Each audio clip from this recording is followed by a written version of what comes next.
A missing boy, a joyful reunion, but a century later, a shocking truth emerged.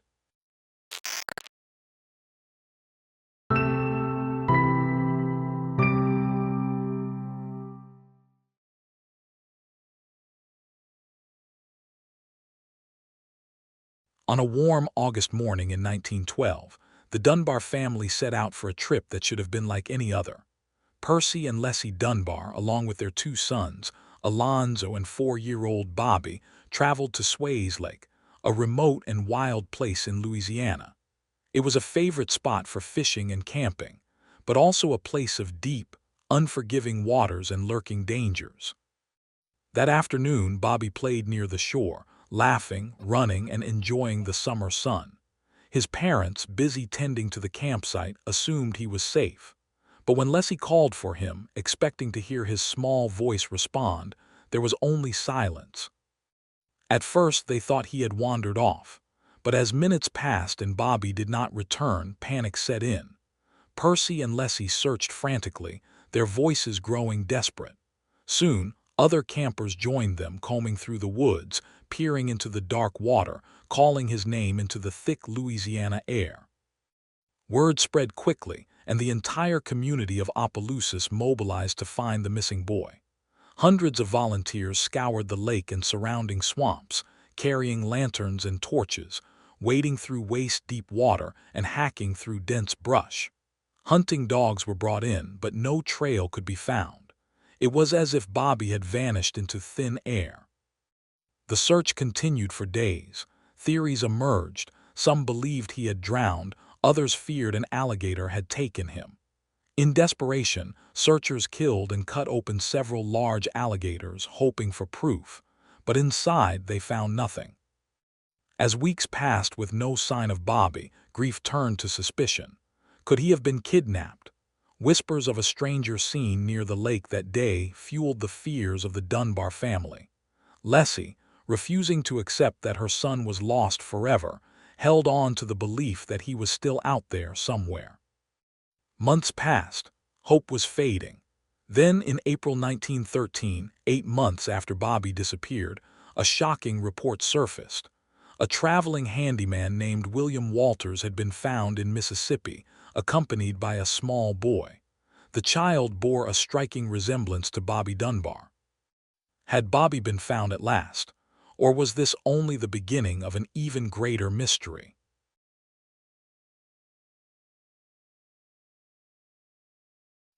8 months had passed since Bobby Dunbar disappeared without a trace. The swamps of Louisiana had given up no answers, and his family had been left in agonizing uncertainty. But in April 1913, a telegram arrived that changed everything. Authorities in Mississippi had detained a man named William Walters, who was traveling with a young boy. The child, they claimed, looked just like Bobby. William Walters was a wandering handyman, often moving from town to town repairing pianos and organs. He insisted that the boy with him was not Bobby Dunbar, but rather Bruce Anderson, the son of a woman he knew named Julia Anderson.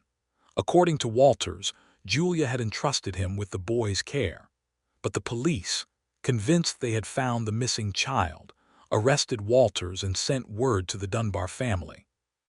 Leslie and Percy Dunbar were overwhelmed with emotion. Could their son really have been found? With hope in their hearts, they boarded a train to Mississippi to see the boy for themselves. When they arrived, the moment of truth had come. Reports vary on what happened next. Some newspapers claimed that when Leslie Dunbar first saw the child, she hesitated. She wasn't sure.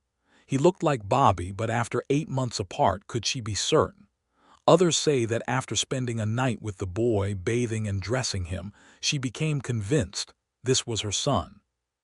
But was he? The child, frightened and confused, did not immediately recognize Leslie or Percy. He did not respond to the name Bobby. And yet, the next day, when he was presented to the press as Bobby Dunbar, he smiled and seemed to accept his new identity. The town of Opelousas erupted in celebration. The missing boy had come home. But there was one person who insisted they had made a terrible mistake: Julia Anderson. the woman who claimed the boy was actually her son, Bruce. Julia arrived in Mississippi to fight for her child. She told the authorities that she had indeed given Bruce to William Walters temporarily, but that he was not kidnapped. She demanded to see the boy. But when she was brought into the room, something unexpected happened. The child did not immediately run to her either. Julia was given only a short time to identify him, under pressure and surrounded by strangers. And when she hesitated, the authorities made their decision. This child was Bobby Dunbar. With that, the case was closed. Bobby was taken back to Louisiana, where he was embraced as a miracle returned from the dead. William Walters was put on trial for kidnapping, and Julia Anderson, poor and powerless, was dismissed as an unreliable witness. But was justice really served, or had an even greater injustice just begun?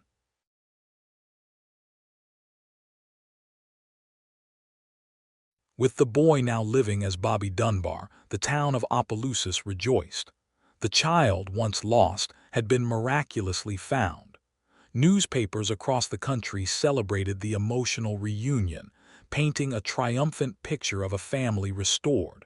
But beneath the surface, doubts and accusations were beginning to fester.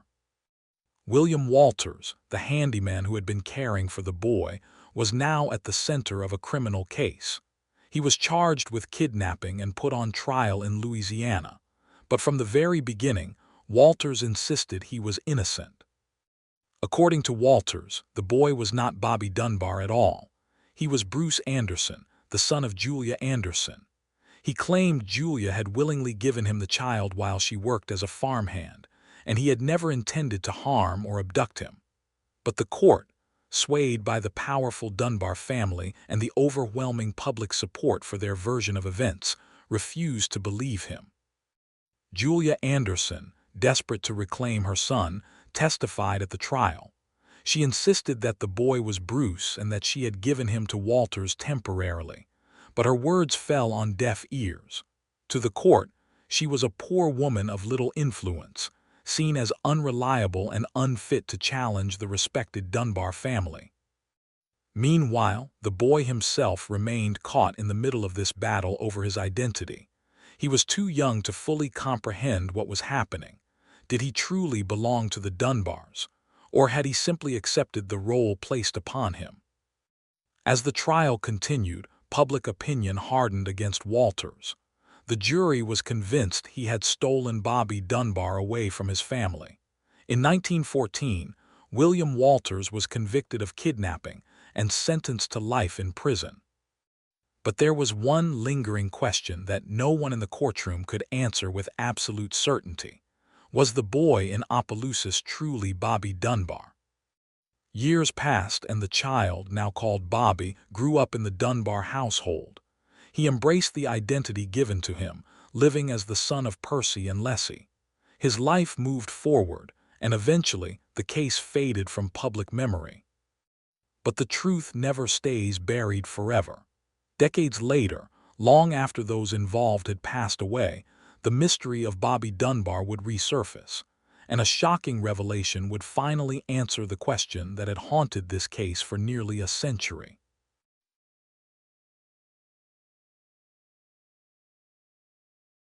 For decades, the story of Bobby Dunbar remained a celebrated tale of a lost boy returned to his rightful home. He grew up in Louisiana, married, had children, and lived the life of a Dunbar. The tragedy of his disappearance and the miraculous recovery became part of family lore. But beneath it all, a question lingered. Had they gotten it right? For years, whispers of doubt never fully disappeared. The descendants of Julia Anderson always believed that their family had been robbed of Bruce Anderson, the real identity of the boy taken in by the Dunbars. But with the passing of time, the truth seemed destined to remain buried in history, until modern science changed everything. In the early 2000s, Bobby Dunbar's granddaughter, Margaret Dunbar Cutright, began investigating her family's history. What she found disturbed her. Newspaper articles from 1913 suggested that there had been serious doubts about the boy's identity from the start. Witness accounts, inconsistencies, and Julia Anderson's heartbreaking testimony painted a very different picture than the one she had grown up believing. Determined to uncover the truth, Margaret persuaded her father, Bobby Dunbar Jr., to take a DNA test. If he was truly a Dunbar, his DNA would match that of his cousin, the son of Bobby's younger brother, Alonzo Dunbar. The results were shocking. There was no match. The boy raised as Bobby Dunbar was not a Dunbar at all. He was not related to the family who had taken him in, loved him, and called him their own. The DNA test confirmed what Julia Anderson had claimed all along. The child taken from William Walters was, in fact, Bruce Anderson. With this revelation, history had to be rewritten. The real Bobby Dunbar, wherever he was, had never been found. His fate remains a mystery to this day. Did he drown that summer day in 1912? Was he taken by someone else, his story lost to time? No one will ever know. As for Bruce Anderson, he lived out his life as Bobby Dunbar, never knowing his true identity. He had a family, children and grandchildren who loved him, and to them, he was simply the man they knew. But the truth, buried for nearly a century, had finally come to light. The case of Bobby Dunbar is a haunting reminder of the fragility of identity and the power of belief. It is a story of love, loss, and an injustice that could never be undone. And at its heart, it remains one of the most unsettling, unsolved mysteries in American history. The boy who came home was never really Bobby Dunbar at all.